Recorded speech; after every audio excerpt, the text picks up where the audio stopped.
love, and longing. It had taken a long time for the kiddies to calm down enough to eat. Or rather, the entire horde of children only calmed down in sections before getting riled up again. During the calm periods they had eaten, but there was no end of nattering and name-calling at each other. A few real go-getters try to outspeed the forest and find themselves jump-kicking, dive-tackling, and in one very memorable occasion, spinning bird-kick each other. Not one of them has anything near what they need to outdo the woods, but it does make for a very interesting display and quickly turns into a game to see who can do the most ridiculous attack that ends up with them soaring through the air. That the tatami mats have an axiom twist to absorb impacts and prevent injury is a lifesaver, possibly literally, as none of these kids have any idea how to take a fall, something for the afternoon lessons. All right, you kids have an hour of free time, then we're starting lessons. We don't know what level you're all at, but we're going to make sure all of you know the basics, which is your letters and numbers in both Common Cinder Tongue and Galactic Trade. Dale calls out after the last little group of children eats their breakfast. But I know my letters and numbers. Some of the older kids protest. Then you can help the younger ones. You're the big sister. You've got to look out for them, Dale calls to them. Unseen to the horde of children, Vernon and Miro Noir are nearby, with all of their children with them in the dark forest. Too young, Vernon notes as the vines creep gently around the babes. Even here, in the heart of its power, a babe cannot fully embrace the woods. Do you know why? Miro Noir asks. They're learning too quickly. Our little angels are growing so fast in the mind and body that it's pushing out the woods. It's not even defense, it's pure growth. There's simply no room for anything other, Vernon states. A rolling stone gathers no moss, and the minds of our daughters are in motion, even in the deepest and most restful sleep. I see. Forgive me. However, I cannot help but feel relieved. The forest may be far gentler than the stories say, but it's hard to be gentle enough for our little angels, Vernon asks with a smile. Yes, I'm only really calm because I know your own will guides the woods when they're near our children. If it wasn't... There are a lot of bodies buried beneath the trees, Vernon concedes with a nod. Entire armies, going backwards to the time before recorded history, Miro Noir adds. I believe it. Goodness. Through the woods I remember it. There are deposits of bronze wrapped around ground-down bones in the roots of ancient trees. There are even flint arrowheads in some parts. Where? Deep within the woods, though the forest was old when the epoch as a whole were young, it was nowhere near as large and strong as it is now. It used to be the edge, but it is not far from this village. And we're many kilometers deep into the heart, let alone the outskirts of the forest. Are any of them near the surface? Can they be recovered? Yes. Care for a little archaeological excursion? Vernon asks, and Miro Noir considers. I don't fully know whom to bring such finds to. I mean, we could simply walk through the front door of a museum or collage with a big bag of... Miro Noir considers out loud and trails off as she sees the enormous and anticipatory smile on Vernon's face. Care for some fun? Vernon asks, and she giggles lightly at the look on his face, then stops as his face shifts as he senses something. What's wrong? Company. He notes, and both of them look towards the doorway. It opens and there's a small horde of children on the other side. Hello? The little girl says as she looks around. Hello, little lady. Is there something we can help you with? Miro Noir asks. How many people are here? 100 sorcerers call this village home, but there are other sorcerers that have homes outside the village, including the trainees. Of course, I've heard that there are a few hundred little girls and some little boys that just moved in. Would you be one of them, young lady? Miro Noir asks gently. I am, are you, The girl at the front of the crowd waffles. Is she a battle princess? One of the girls shouts and the girl turns back. I was going to ask her. Geez! She calls back, and Noir titters lightly into her hand. You don't lack for courage, young lady, and yes, I am Princess Noir. And this? Hey's that guy that did that thing at that time, one of the girls shouts. I've done a lot of things at a lot of times, which one do you mean? An amused Vernon asks. You're the crazy guy that broke your own shell, a girl called out.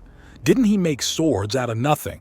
He grew a tree in a fight, a sorcerer trying to be a princess. He stopped everything in the arena, right?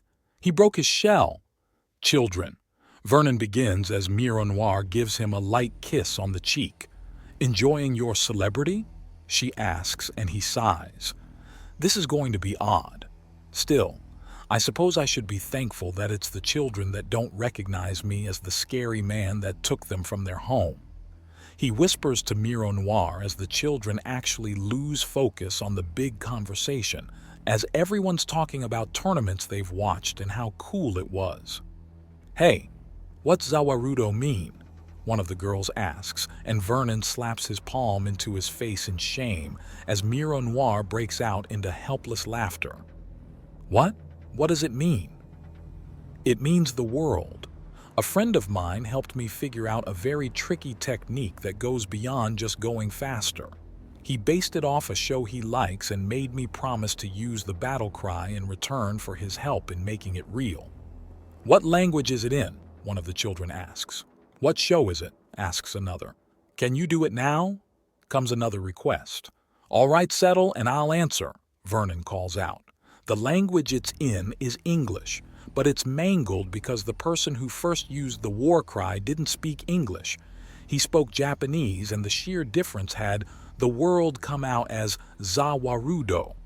The show is called JoJo's Bizarre Adventure, and I could do it again, but it doesn't look like anything to other people. Vernon explains. Any other questions? When are we going home? One of the children asks. When your homes are safe to live in and your parents stop being criminals. Noir states. Right now the Barless and Harkle hate each other too much for either side to be safe, so you're here to put your parents in time out. If they want to be stupid, it only hurts them now and not any of you. But they didn't do anything wrong. It was all the Barleys. Barless? We're the Barless. What are you, a Harkle? You're Barless?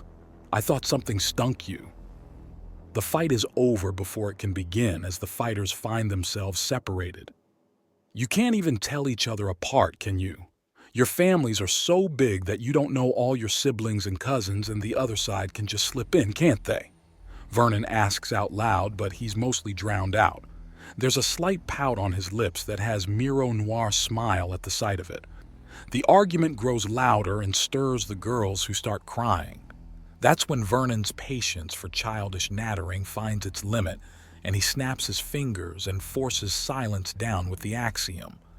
It takes only a moment for the children to realize what's happened, but by the time they've turned, the big bad sorcerer is comforting babies rather than looming menacingly like they thought he would. Noir can't help but frown, though.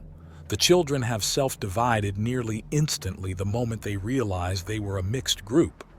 Still, it's not like this wasn't something that needed work one way or another. The fact that they couldn't casually tell who was what family was a good first step. But it was only that, a first step. Vernon, I'll be speaking with the children for a moment. Do you need any help? Oh, no, our girls just need a few calm moments to get nice and happy again. I have this, Vernon says, and Noir nods before fully standing and walking out of the small house. Well, small entrance room to a house that is much larger on the inside. Vernon mostly used it for storage of things he wanted to be able to pluck out of midair, but it was still well built enough to serve as a home as well. She holds up her dress a little after she steps into her shoes and walks out between the Barleys and Harkul children. The door closes behind her to offer privacy. There are several other roaming gangs. A few are in the midst of arguments, a couple are trying and failing to brawl, and generally there are small riots dotted around, riots that are incapable of causing damage and being closely watched by sorcerers sitting on the pagoda tiles and staring down at them. The scene is downright surreal. "So, children, what do you think of the hidden village so far?" Mironoir asks, and there's an instant argument about how the bad Barleys or horrible Harkul are massing everything up just by being there. She resists rolling her eyes at the silliness before holding up her hands. "Before this goes any further, do any of you know why the Barlis and Harkul don't like each other?" she asks, and everyone starts up again about who killed who, stole from who, or broke this or that thing. No, I'm not talking about recent things. Do you know why the Barlis and Harkul started fighting to begin with? They stole our nobility, is the general agreement on both sides, but the argument is now about who had it to begin with and who took it from the other. Mironoir lets out a piercing whistle before clearing her throat. "Very good, but what you've both forgotten is that both of your families were nobles at the same time," she says in a proper tone. "You've also forgotten that you lost it for doing the same thing and then endlessly blaming each other. This is what started the fight. You didn't lose your nobility in a fight with the other family. You lost it because you fought the other family." That starts another argument, and it achieves an impressive volume, one so high that vines grow over Vernon's outwardly small tower, and it's quickly covered in dark, sound drinking, vines to give their little girls some peace. Knowing her loving husband and beloved children are safe and well cared for allows Mironoir to find a peace inside herself despite the riot and near brawl she's in the middle of. There is a little more excitement as some children try to throw themselves at each other, but they find themselves staggering to a stop just outside the crowds. They need to push to the front again to so much as make faces at the other family. After a few minutes where she is as calm as a gentle stream, Mironoir suddenly catches on fire and it spreads from her to divide the two groups and then surrounds them. The flames flare up and then fade. "May I have your attention now? How did you do that?" "A great deal of practice, young lady." "Now, I understand that you don't like each other, despite the fact that none of you have actually met each other.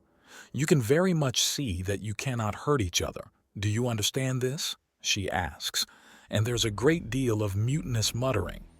"Do you understand?"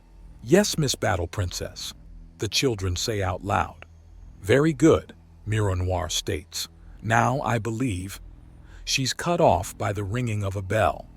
"Children, over here we're going to start practicing the numbers and letters now, and if you don't come on your own you will be brought here and tied down." A voice calls out and Mironoir scoffs at that somewhat. Threatening someone is rarely a good way to get them to agree. Sure, you can get them to comply, but complying and agreeing are two entirely different things.